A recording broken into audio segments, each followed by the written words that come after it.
it wrong, we need to try and tinker with our models to see whether we can get it closer in the future. But I think the fixation on thinking if we get the model right, or we could use AI, it's like Soviet cybernetics in the 1960s.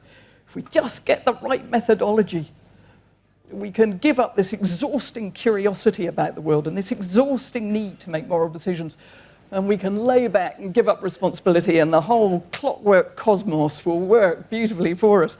It is such a rabbit hole, and we are all the way down the bottom.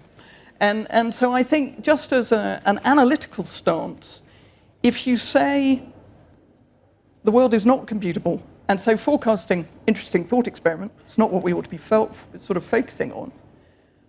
Society is an ecosystem like any other ecosystem. We're creatures like any other creatures. The economy is much more like a garden than a watch. If you think in those terms, it changes the entire nature of what you think you're doing in the world when you run a company, or you set up an SME, or you teach children, or you do any of the things that, keep us going. And so let's get away from small dreams of electric sheep and forecasting what the electric sheep are going to do, and start thinking about how do we want society to look, and what are the immediate problems, and how can we solve them. And let's do it on the understanding, not that there is a kind of clerisy of economists who have unique access to wisdom and the interpretation of the world.